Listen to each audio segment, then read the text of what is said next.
예, 따뜻한 박수 감사합니다. 입사하고 싶은 생각이 들었다 손 들어보세요. 예, 내리세요. 예, 나는 이런 회사를 만들고 싶다는 생각이 드신 분 손 들어보세요. 예, 감사합니다. 저는 이런 회사 들어오는 것보다도 이런 회사를 만들겠다는 생각을 하면은 더 좋겠다는 그런 생각이 듭니다. 어떻게 하면 이런 회사를 만들 수 있는지 오늘 얘기를 좀 하도록 하겠습니다. 저는 지금 이제 이런 회사를 경영을 하고 있는데 제 소개를 잠깐 좀 드려야 될 것 같아요. 오늘 여러분들이 초뷰카 시대 지속가능성의 실험실 애텀이라는 그 책 받으셨죠? 예. 한 번씩 읽어보면 좋을 것 같아요. 지금 석박사 과정에서 그런 이제 사례 연구 텍스트로 지금 쓰이고 있거든요. 그 책이 어떻게 구성되어 있냐면은 이 챕터마다 이론적인 얘기를 이렇게 써놨어요.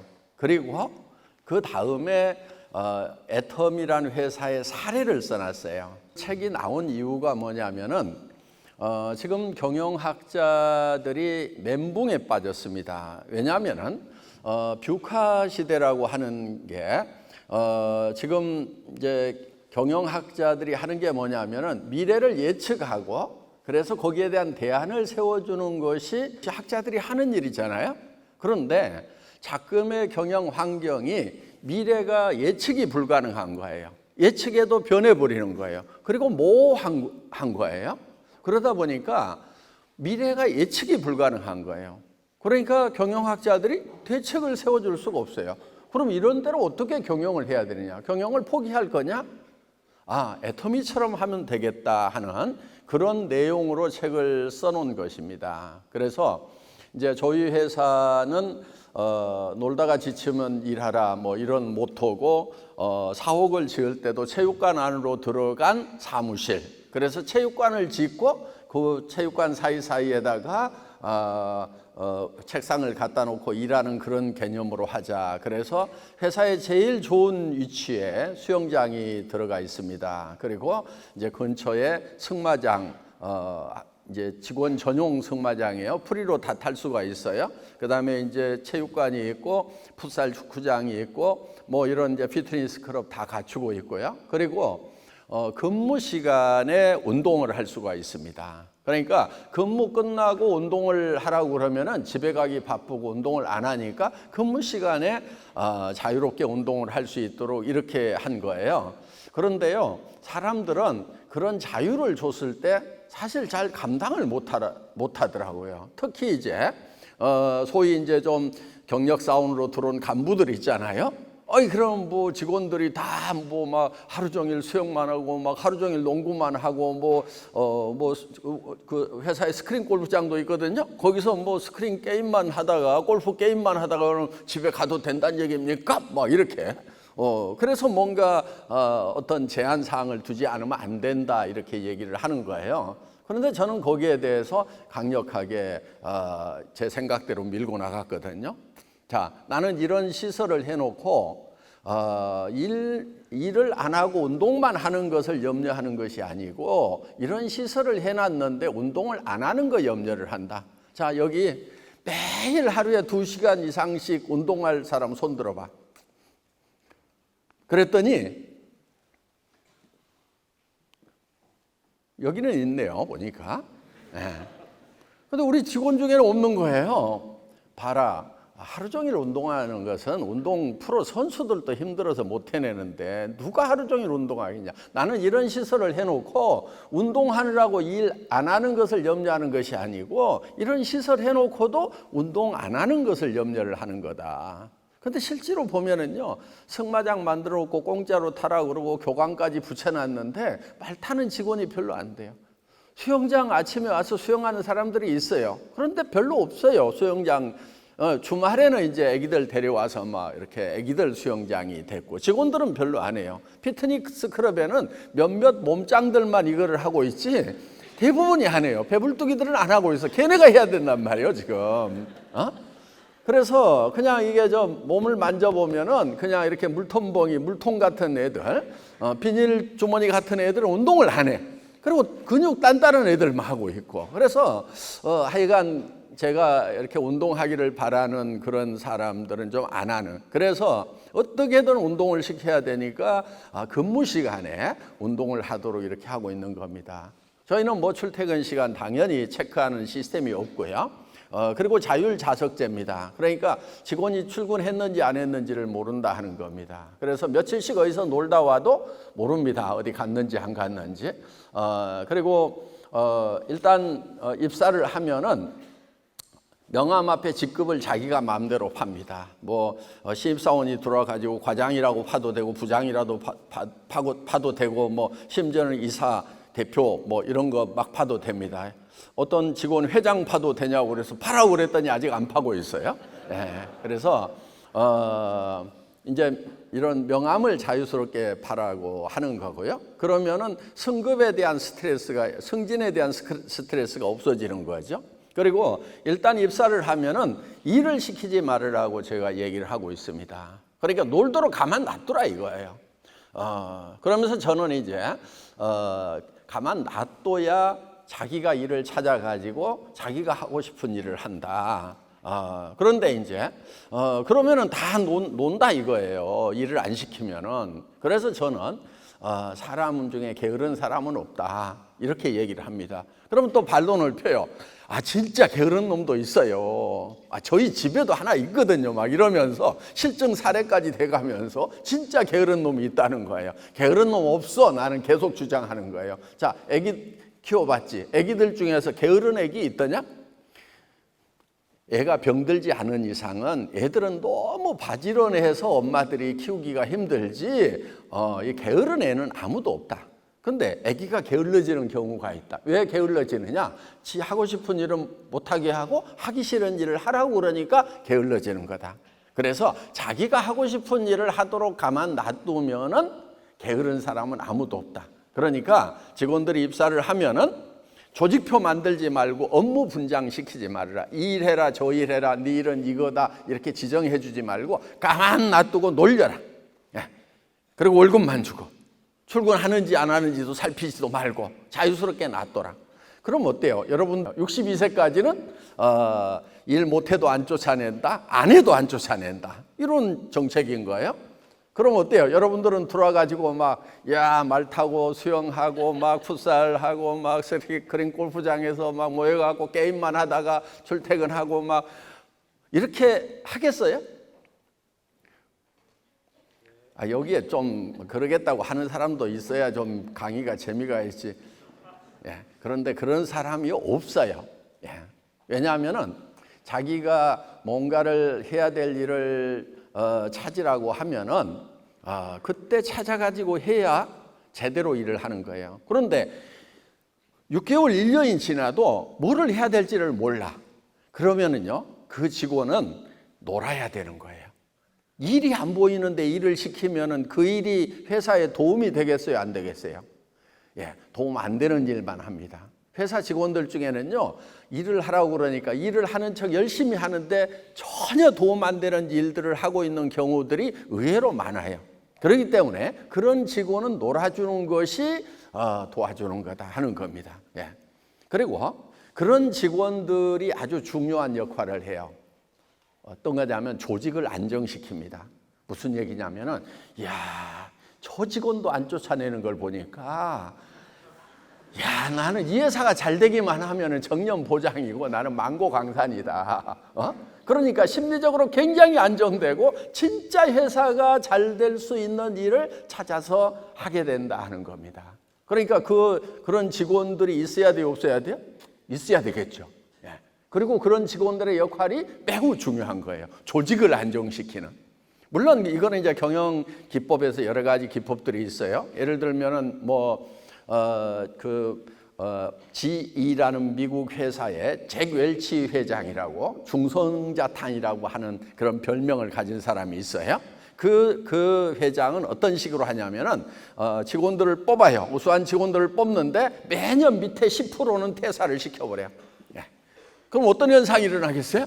그 10%에 들지 않도록 하기 위해서 죽고 살고 뛰는 거예요. 그러니까 공포를 가지고 조직을 장악하고 끌고 가는 거. 그래서 한때는 그런 대로 지라는 기업이 성과를 많이 내서 잭 엘치 회장이 경영의 신중에 한 사람으로 들어간 적이 있어요. 그런데 그런 것이 오래 가지는 않더라는 거예요. 그리고 이제 뭐 그게 기업이 뭐 경쟁력을 가지고 잘 간다고 하더라도 기업이라는 것의 존재 목적에 맞도록 경영을 하고 있는가 하는 거예요. 그러니까 그런 기업들은 제가 하고 있는 애터미라는 회사의 경영 철학하고는 조금 다른 점이 있는 거예요. 저희 애터미에서는 사원 1번이 영혼을 소중히 여긴다 하는 거예요. 영혼을 소중히 여긴다고 하는 것은 사람을 소중히 여기는 거다 하는 겁니다. 그러니까 사람만 스피릿이 있는 거예요. 예. 동물은 영이 있어요, 없어요? 영이 없어요. 그러니까 하나님을 알만한 것이 없는 거예요. 그런데 하나님은 우리에게 이 창조하면서 거기에다가 생기를 불어넣으셔서 우리를 영혼을 가진 그런 존재로 만드셨다는 겁니다. 그렇기 때문에 우리가 사람은 하나님의 형상을 따라서 만들어졌기 때문에 하나님만큼 존귀한 존재인 거예요. 하나님급인 거예요, 사람은. 그래서 어떤 경우도 수단이 되면 안 된다. 경영학 개론에 보면은 경영이라고 하는 것은 경영의 4요소, 4M이 있는데 이 4요소를 융복합, 결합해서 가치를 창출하는 것이다. 이렇게 경영학 개론에 나와요. 근데 이 4M이 뭐냐면은 머니, 메소드, 머신 같은 거죠. 그 다음에 그 머트리얼, 그 다음에 맨이 들어가는 거예요. 이 4M을 결합하는데 저는 여기에 불만이 있는 거예요. 왜 머트리얼이나 mon이나 머신에다가 사람을 같은 격에다가 같이 넣느냐 하는 거예요. 그래서 사람은 수단이 되면 안 된다. 궁극의 목적이 돼야 된다. 그래서 경영을 하는 데 있어서 사람을 위한 경영이 돼야 되지 사람을 수단으로 하면 안 된다 하는 겁니다. 그게 저는 성경적이라고 생각을 하는 거예요. 그래서 저희 회사에서는 사람은 어떠한 경우에도 수단이 되면 안 된다. 그러니까 임직원을 이용해 가지고 회사가 잘 되는 것, 회사의 번창이 목적이 되고 임직원이 수단이 되면 안 된다는 거예요. 그럼 어떻게 해야 되느냐? 임직원에게 좋은 일자리를 제공하겠다고 하는 거, 이 자체가 기업의 목적 중에 하나가 되어야 된다 하는 겁니다. 그래서 저는 이제 이 4M에서 맨은 별도로 한 차원 높여서 별도로 취급을 해야 된다. 그런데 많은 경영자들이 경영학 개론에 나와 있는 대로 사람을 하나의 노동력이라는 걸로 해서 생산의 한 요소로만 생각을 하다 보니까 노사 갈등도 생기고 여러 가지 문제들이 생기게 돼 있다 하는 겁니다. 그래서 직원들에게 좋은 일자리를 제공하는 것은 기업의 매우 중요한 목적 중에 하나다. 자, 그럼 좋은 일자리가 되려고 하면 첫 번째 뭐가 돼야 되겠어요? 연봉이 높아야죠. 그렇죠? 월급은 조금 주면서 뭐 환경 좋게 해놓고 뭐 놀아 뭐 하는데 뭐 집에 가면 떼거리도 없고 뭐 그럼 좋은 일자리가 아니라 이거예요. 어떻게든 연봉을 높여야 된다 하는 겁니다. 그래서 저는 대한민국을 넘어서 전 세계에서 연봉을 가장 많이 주는 회사를 만드는 것을 목적으로 하고 있어요. 물론 저희 회사가 지금 뭐 매출이 2조 2천억밖에 안 되기 때문에 뭐 200조씩 하고 뭐 몇백 조씩 하는 그런 기업만큼 아직은 많이 못 주고 있지만은 그래도 평균 연봉이 한 1억 정도는 됩니다. 근데 우리 회사에 20대, 30대가 굉장히 많아요. 초임이 한 6천만 원 정도는 된다 하는 것입니다. 그러다 보니까 이제 우리가 직원들한테 설문조사를 해서 좋은 일자리인가 하는 것을 조사를 하는데 그게 이제 미국의 그런 GPTW라고 하는 그런 기관이 있어요. 거기서 이제 직원들한테 이렇게 설문조사를 하는데 그 조사에서 대한민국 기업 중에는 1위로 우리가 나왔어요. 아시아에서는 아까 2위라고 이렇게 떴죠. 예. 그런데 그 한국에 1, 2, 3, 4위 외국계 기업이 들어와 있어 가지고 우리가 이제 한국 내에 있는 기업 중에서는 5위는 맞는데 그 4개는 이제 뭐 미국계 기업인지 어딘지 다른 그 기업들이 들어와 있고, 그러니까 한국 기업 중에서는 우리가 1위를 하고 있다. 그러니까 여러분 뭐 삼성, LG 뭐 이런 데 가는 것도 좋은데 애터미 오는 거 한번 고려를 해보세요. 전 직원을 다 면접을 제가 직접 다 합니다. 왜냐하면은 면접을 통해서 통과가 되면은 그때부터는 엄청난 권한을 누리는데 거의 회장급의 권한을 다 줘버리거든요. 의자도 회장 의자하고 똑같은 의자에 앉아요. 허만 밀러라고 백화점에서 한 250만 원 하는 의자가 있어요. 그걸 전 직원이 다 똑같은 의자를 앉거든요. 그래서 그리고 이제 명함을 회장 명함 파도 된다고 그랬죠.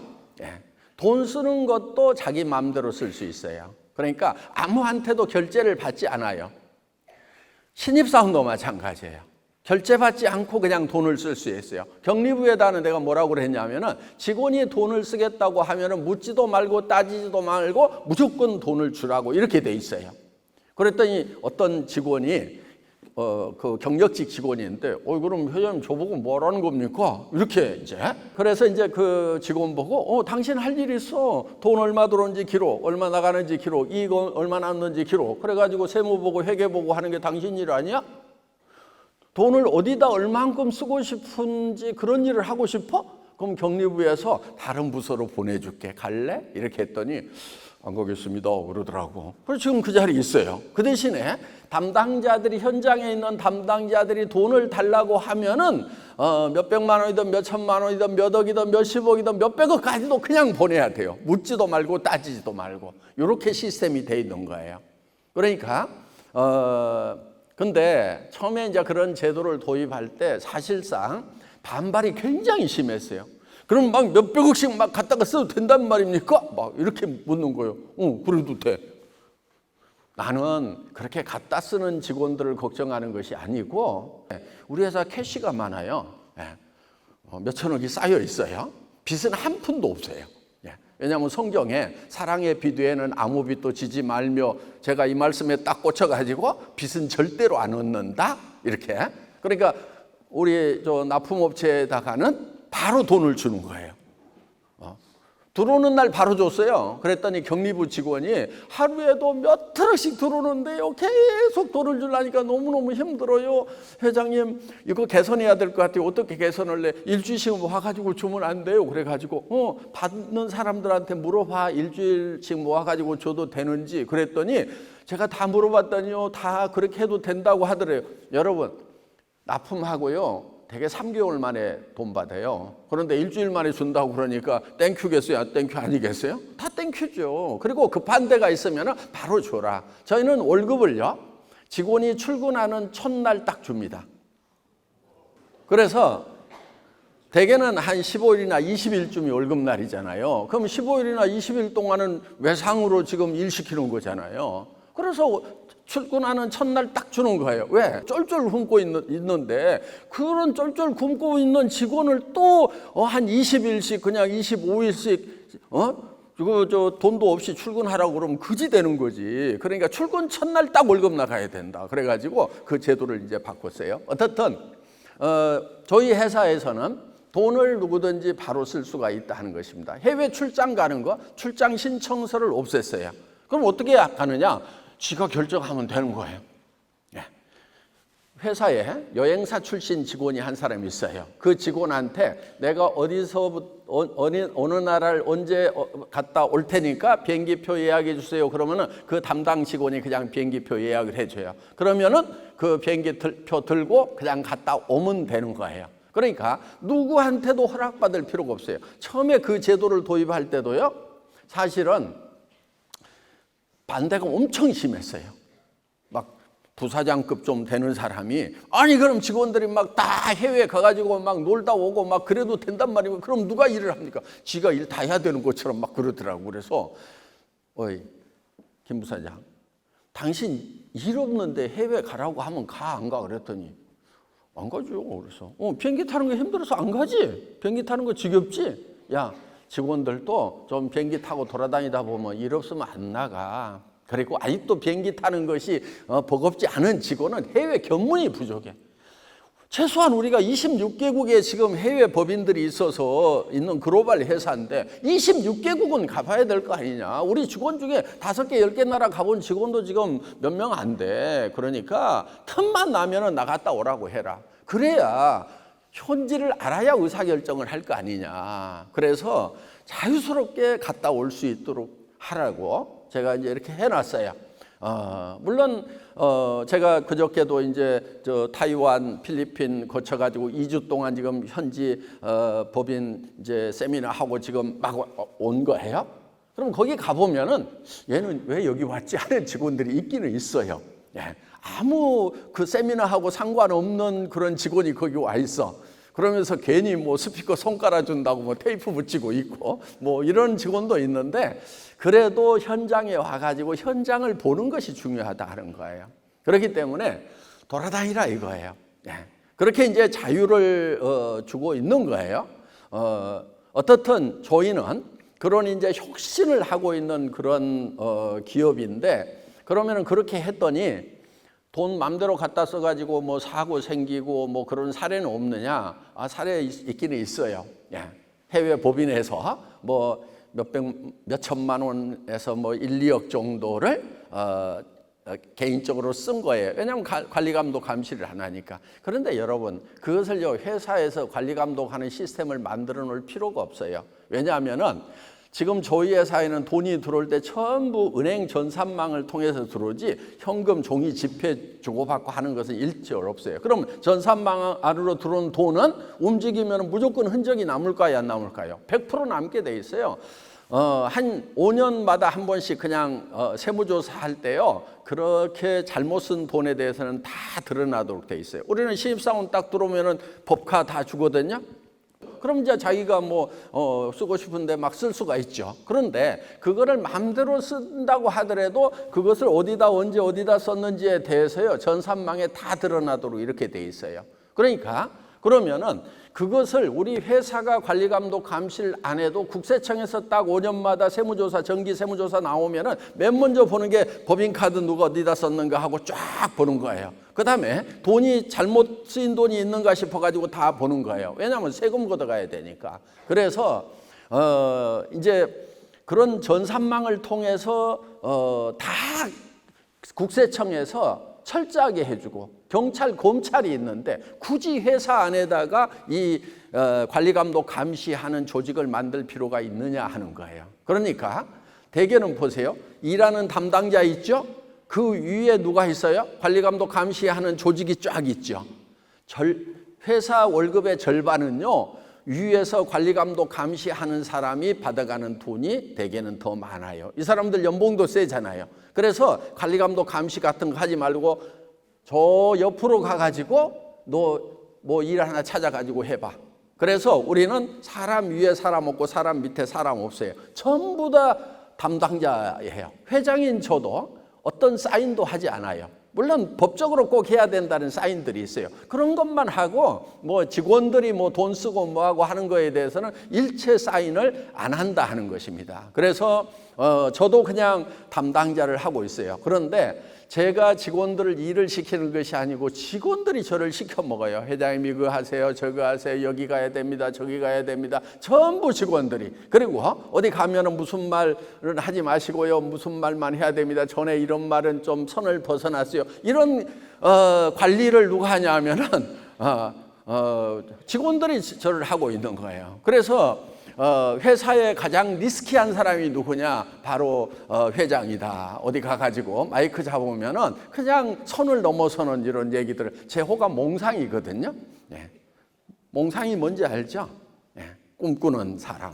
그래서 몽상가인데 그러다 보니까 막 이게 바람 잡는 굿둥구름 같은 얘기들을 막 하니까 그런 걸 이제 못하도록 관리감독을 하고 이제 따라다니는 그런 직원들이 있습니다. 성경적인 삶을 살았으면 좋겠다 하는 얘기를 좀 하려고 장황한 얘기를 하고 있는 거예요. 제가 이런 경영을 혁신적으로 할 수 있는 것은 성경대로 한번 해보자. 그러니까 이 첫째는 사람을 믿어야 되는 거예요. 대개 자기가 믿을 만한 사람이 아닌 경우에 다른 사람을 잘 못 믿어요. 그러니까 사기꾼이 다른 사람을 다 사기꾼으로 보는 경향이 있어요. 그리고 거짓말쟁이는요, 다른 사람이 거짓말 하는가 안 하는가를 계속 살피는 경향이 있어요. 그렇기 때문에 저는 리얼 크리스찬이거든요. 그러니까 우리 임직원들이 다 크리스찬이고 성경 보는 사람으로서 정직하게 살 거라고 그냥 믿어요. 일단 믿고 시작하는 거예요. 그러니까 믿음은 먼저 주는 거예요. 그리고 믿음은 반복해서 줘야 그 신뢰 관계가 형성이 되는 거예요. 여러분, 사랑과 믿음은요, 반복해서 가르치는 것이 필요해요. 여러분, 부모님이 아기 때부터 아이고 이뻐라, 사랑한다, 사랑한다 계속 그렇게 했기 때문에 여러분들은 부모님이 나를 사랑합니까? 가끔 가가지고 그런 따지는 거 안 하죠. 부모님, 엄마 나 사랑하는 거 맞아요? 아빠 진짜 나 사랑해? 이런 거 안 따지잖아요. 왜? 학습이 돼가지고 부모님들이 계속 사랑한다, 이쁘다 이런 얘기를 해왔기 때문에 학습을 통해서 여러분들은 부모님이 사랑한다는 걸 안 거예요. 그런데 친구들은 어때요? 저 친구가 날 진짜 좋아하는지 안 하는지 끊임없이 의심할 수가 있다는 겁니다. 그렇기 때문에 그런 관계를 회복시키기 위해서는, 정상화시키기 위해서는 끊임없이 사랑한다, 믿는다, 나는 네가 좋다 하는 표현들을 해야 된다는 거예요. 그것이 좋은 관계를 만들어가는 방법입니다. 그리고 믿음도 끊임없이 먼저 주는 거예요. 먼저 주고 그 사람이 신뢰를 저버렸을 때 다시 용서하고 또 믿어주고 7번씩 70번이라도 해야 되는 것이 이런 신뢰 자본을 형성하는 그런 공동체로 발전할 수가 있다 하는 것입니다. 그래서 저는 여러분들이 살아가는 데 있어서 정말 성경적으로 살았으면 좋겠다 하는 생각을 하는 거예요. 그래서 그 초뷰카 시대라는 그 책에 정말 이 뷰카 시대, 그 미래가 예측이 불가능하고 예측해놨는데 변해버리고 뭐하고 한 그런 상황에서는 어떻게 경영을 해야 되는가 하는 겁니다. 그거는 애터미처럼 하면 된다고 이제 그 책에 써놓은 건데, 그럼 애터미처럼 한다는 것은 뭐냐 하면은 현장 직원에게 모든 권한을 다 줘버리는 거예요. 그러니까 현장에서 뭔가 정확하게 파악이 안 돼요. 현장 상황이 모호해. 그런데 여러분, 보고서를 쓰고 결제를 받으려고 하면은 모호하게 쓰면은 이 사람한테 깨져요, 안 깨져요? 깨지죠. 그러니까 모호한 상황인데 이거를 뭔가 확실한 것처럼 보고서를 쓴단 말이야. 그러면은 벌써 현상이 왜곡이 돼버리는 거죠. 그런데 그 왜곡된 것을 가지고 의사결정을 하면은 그 조직은 정상적인 판단을 못하게 된 거라 하는 거예요. 그러니까 그 모호하면은 모호한 대로 현장에서 즉시 결정을 담당자가 할 수 있도록 해야 된다는 겁니다. 그리고 즉각적으로 해야 되는 게, 왜냐하면은 보고하는 사이에 현장이 변해버리는 거예요. 그러면은 또 다른 이제 벌써 늦은 대책을 세우는 거죠. 그래서 현장에서 담당자가 즉각적인 대책을 세울 수 있도록 이런 시스템으로 가야 된다. 그래서 보통 기업들이 조직을 압축한다, 결제 라인 압축이다, 그래서 이 플랫 오가니제이션을 만든다, 수평 조직 만든다, 이런 운동을 펼쳐가지고 도장을 한 20개씩 찍던 그런 데서 그냥 이거를 압축을 해가지고 하는데, 지금도 도장 5개는 들어가요.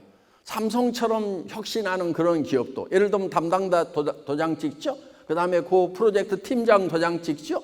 그 다음에 거기에 중역이 있어요. 중역 찍죠. 대표이사 찍죠. 회장 최종 결정 나죠. 이 5단계는 못 없애고 있어요.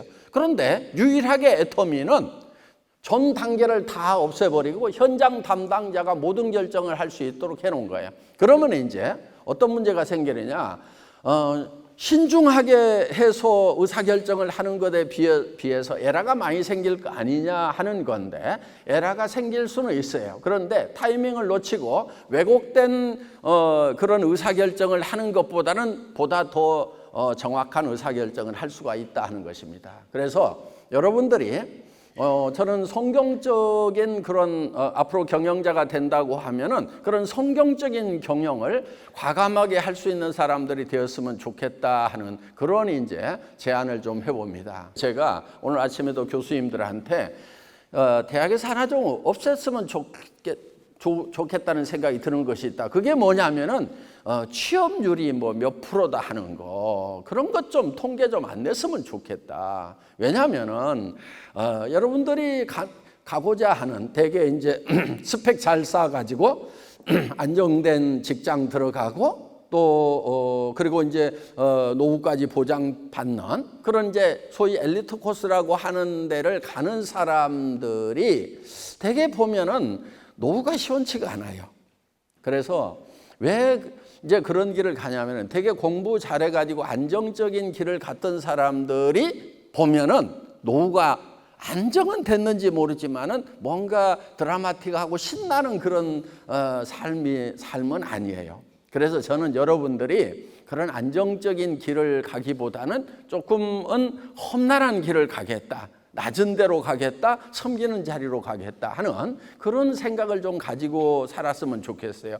여러분 찬송할 때 뭐 아골골짝 빈들에도 복음 들고 가오리다 막 이런 찬송 해놓고 보면은 지금 열심히 도서관에 가서 막 스펙 샀다가 또 채플 시간에는 막 무슨 온갖 고난을 다 감수할 것처럼 하고 또 가서 막 스펙 쌓고 이런 거. 여러분 스펙이요 그 하나도 중요하지 않아요.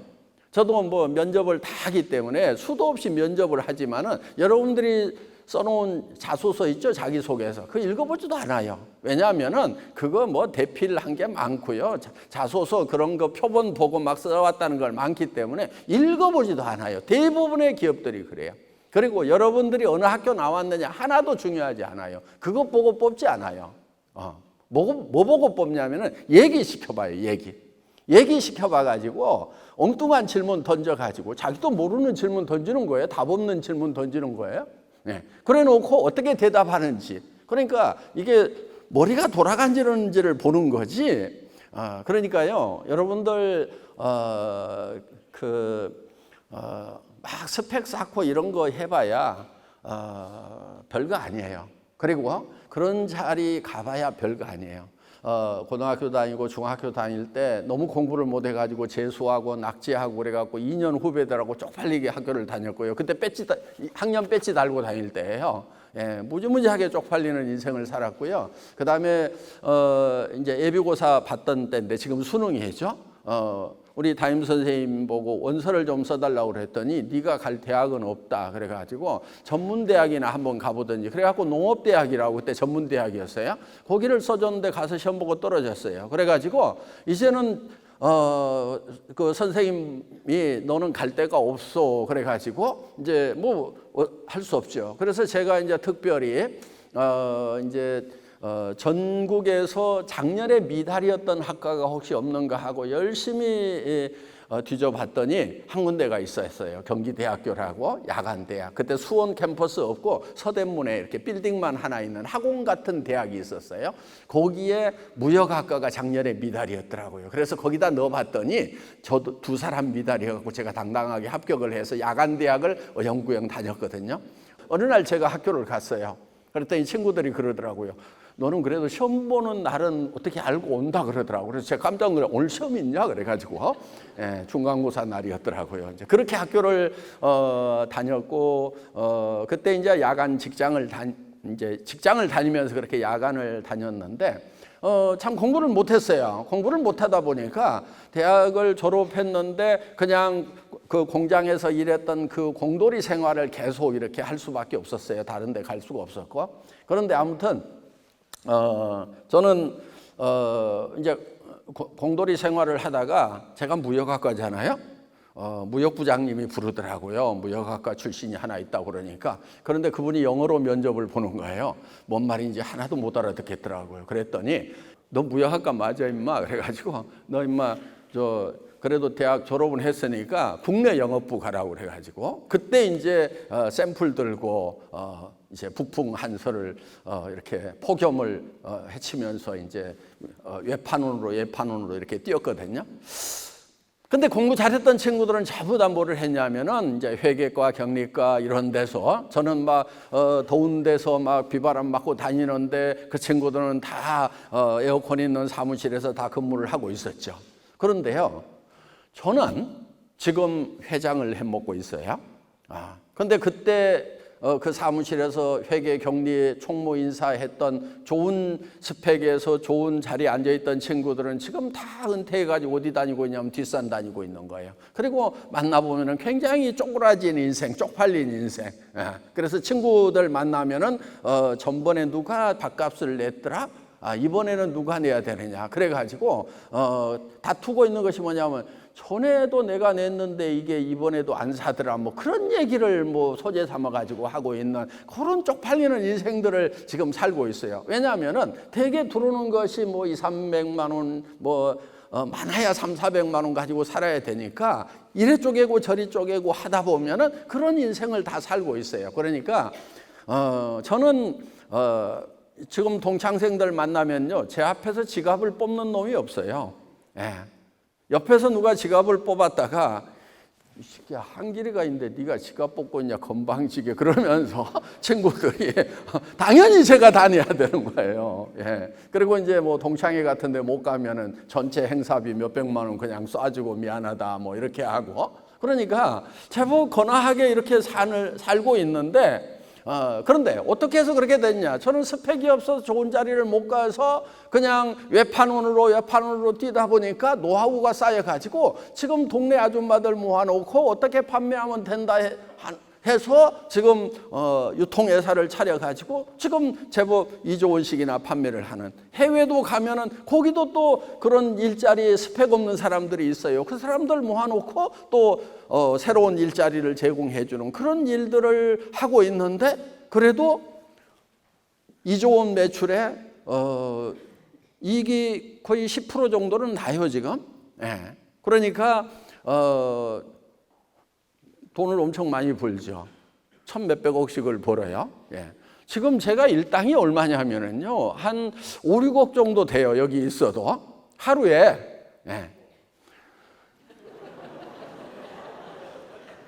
버는 돈만.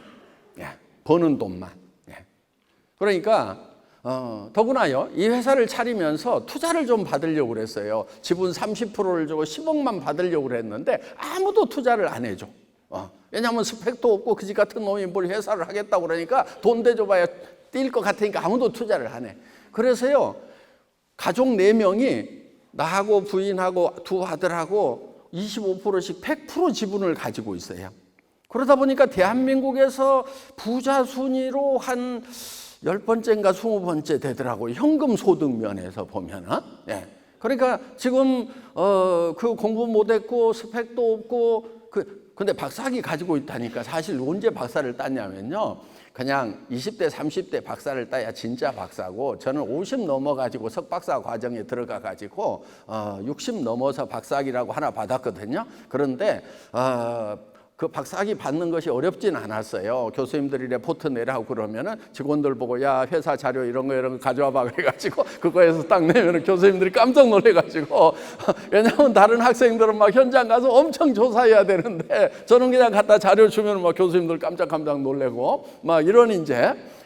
그 다음에 논문 쓰는 것도 뭐 어렵지가 않았어요. 제가 하고 있는 일들에 대해 가지고 이렇게 논문을 쓰면 됐기 때문에 너무너무 쉽게 이제 뭐 학위도 받았고 뭐 합니다. 그래서 그 학위가 뭐 제가 경영을 더 잘하는데 도움되고 하는 것은 별로 없어요. 그런데 어떤 데 도움이 되냐면은, 이제 여러분들 아시다시피 다단계에 대한 인식이 굉장히 안 좋잖아요.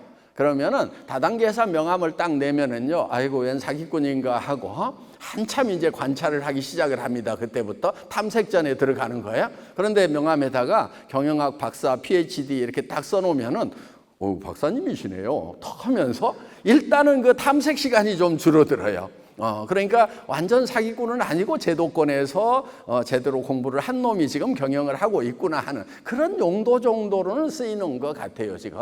그래서 어떻든 뭐 제가 경영을 이제 또 뭐 학부에서 조금 배웠던 그런 경영에 관한 부분들이 벌써 한 30년 넘어가지고 지금 경영학은 어떻게 발전을 했는가 하고 좀 살펴봐야 되겠다. 옆에 가서 구경을 좀 해봐야 되겠다 하는 그런 차원에서 이제 가서 틈틈이 이제 부지런히 수업을 들었었는데 수업 시간에 저는 뭐 이런 거에서요. 우리 그 박사 과정에 삼성 인사부장 출신이 하나 있었어요. 그래가지고 그 친구가 막 인사 평가 제도에 대해서 막 이런 거에 대해서 쫙 삼성 관리의 삼성 막 해가지고 어마어마하게 세분화돼 있잖아요. 그런 거를 막 발표를 해요. 그러면은 저는 옆에 있다가 아니 그런 것을 일 잘하는지 안 하는지를 그렇게 세분화해 갖고 평가를 해야 됩니까? 아니 미녀인지 아닌지를 딱 보면 미녀고, 딱 보면 못생겼고 그러는 거지. 뭐 눈과 눈 사이는 몇 미리 해야 되고 코 높이는 몇 미리 해야 되고 뭐 콧구멍 사이즈는 얼마 해야 되고 뭐 이런 거를 다 정해가지고 그것을 미녀인지 아닌지 판별하는 그런 인사 제도가 맞습니까? 그냥 대충 보고요. 일하는 사람은 열심히 일하라고 그러고 대부분은 몇몇 사람들이 일을 해가지고 조직을 끌고 가고요. 그러니까 한 20% 정도가 일을 해서 끌고 갑니다. 그리고 중간은요 밥값만 하고 있고요. 나머지 20%는요 어떤 조직에서도요 대개 밥값을 못 해요. 그런데 그 사람들을 놔둬야 돼요. 이게 이제 포용력을 가진 조직이거든요. 그런데 그 20%를 잘라내면은요, 그 중에서 또 문제가 생기는 사람들이 반드시 생기게 돼 있어요. 그렇기 때문에, 여러분들이 같이 크리스찬으로 일을 하면서도 일 못하는 사람하고 같이 일을 할 줄 알아야 돼요. 그런데 다 일 잘하기만을 바라면서 일을 하려고 그러면은 어떤 이 단결력이라든가 이런 부분들이 잘 생기지 않는다 하는 것입니다. 그래서 저는 여러분들이 좋은 직장을 찾아가지 말고 여러분들이 좋은 직장을 만들겠다는 생각을 하면 좋을 것 같아요. 지금 산업사회를 거치면서 지금 부품들은 잘 만들어지고 있어요. 그런데 그거를 조합해가지고 시스템을 만드는 사람들이 너무 적어요. 그러니까 거기에 이 블루오션이 있다 하는 겁니다. 그래서 특히 공부 못한 사람들이 있잖아요. 빨리 그쪽으로 선택을 하세요. 내가 뭐 전문성이 떨어진다 그러면은 통합하는 쪽으로 이렇게 가는 것이 좋습니다. 더 좋은 거는 뭐냐면은요, 전문성을 가진 사람이 통합적 능력, 융복합 능력을 가지고 있으면은 더 좋다는 것입니다. 요즘에 뭐 워라밸에 대해서 이런 질문들을 하는 경우가 있어요. 워크앤라이프의 밸런스를 맞춰야 된다 뭐 하는 그런 주장들을 많이 하는데 저는 그런 질문을 하는 젊은이들에게 이렇게 얘기를 합니다. 나도 좋다. 워크앤 밸런스를 나는 못 맞추고 살아온 사람이기 때문에 다른 사람들에게는 맞추라고 얘기를 해주고 싶다. 그런데 하루 동안에 이 워크하고 그 다음에 이런 자기의 라이프를 즐기는 거하고를 하루 동안에 마칠 거냐, 일주일 동안에 마칠 거냐, 1년을 놓고 마칠 거냐, 평생을 놓고 마칠 거냐를 한번 생각을 해봐라. 그러면은 인생이 대개 30세까지는 이제 준비하는 공부하는 기간이죠. 그런데 어때요? 30에서 한 60까지는 일하는 기간이죠. 그런데 60 넘으면은요, 여러분 대개 일자리가 없어집니다. 그리고 또 체력이 안 돼 가지고 쉬어야 되는 경우가 많아요. 일을 하려고 그러면은 70, 80, 90대 가지고도 여러분들 막 워크앤라이프의 밸런스를 맞춰 갖고 일도 하고 쉬고 그럴 것 같아요? 천만의 말씀. 없어요. 일이 없어요. 그러면 어떻게 해야 되느냐? 평생을 놓고 봤을 때 일할 때는 죽고 살고 거의 순직할 만큼 일을 하라 이거예요. 왜냐? 60, 70, 80대면요 일이 없어가지고 그때는 일하고 싶어도 못해요. 무조건 놀아야 돼요. 그러니까 이 워라밸이라는 것이 요즘에 무슨 트렌드고 뭐 새로운 사고처럼 막 젊은이들이 얘기하는데 저는 그렇다고 생각하지 않아요. 제 어머니 시절, 그 시절에도요 워라밸이 있었어요. 로고송도 있었어요. 뭐냐면은 노세 젊어서 놀아 늙어지면 못 노나니 얼씨구 졸씨구 차차차 지화자 좋구나 차차차 뭐 이런 노래가 그게 워라벨 로고송이잖아요. 젊었을 때 좀 놀면서 일을 하자 하는 그런 거예요. 여러분 그렇게 살았던 지금 할머니들 보니까요 노후가 뻔해요. 왜? 젊었을 때 적당히 일하고 적당히 놀았던 사람들은 되게 노후가 조금은 비참하더라고요. 그러니까 근데 젊었을 때 다른 사람들 장구치고 놀 때 그저 열심히 일을 했던 사람들은 그나마 노후 대책이 좀 돼가지고 진짜 노후에는 좀 쉬고 놀 수 있는 그런 세월이 되더라 하는 겁니다. 그러니까 여러분들이 워라벨 같은 거 찾지 마세요. 저 같은 경우는 이제 지금 67세인데 우리 회사 62세가 정년이거든요. 그러면 이제 저는 이제 은퇴하고 쉬어야 되는데 지금도 일을 굉장히 열심히 하고 있어요.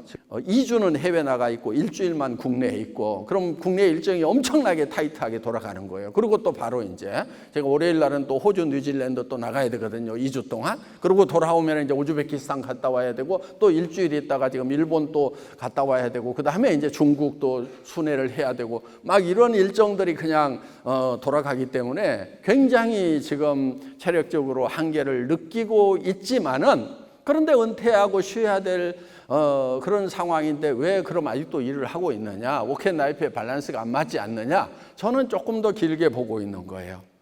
뭐가 있냐면은 저한테는 영원한 천국이 있는 거예요. 그래서 이 세상에서는 쉬지 않아도 억울할 게 없다. 죽고 살고 일만 하다가도 영원한 휴식이 있고 진정한 안식이 있는 곳에 가서 쉬면 되기 때문에 죽는 순간까지 일을 하자. 그래서 제가 은퇴하는 순간 62세가 될 때부터 제 월급의 대부분을 이제 저 컴패션 아이들에게 줍니다. 5만 원씩 1,000명을 지금 양육을 하고 있거든요. 그럼 매달 5천만 원씩을 주는 거예요. 저는 여러분들이 정말 하나님의 일꾼이 되었으면 좋겠다. 그리고 그러려고 하면 하나님의 일꾼의 첫 번째 조건은요, 편안한 것을 포기하는 거예요. 안정된 것을 포기하는 거예요.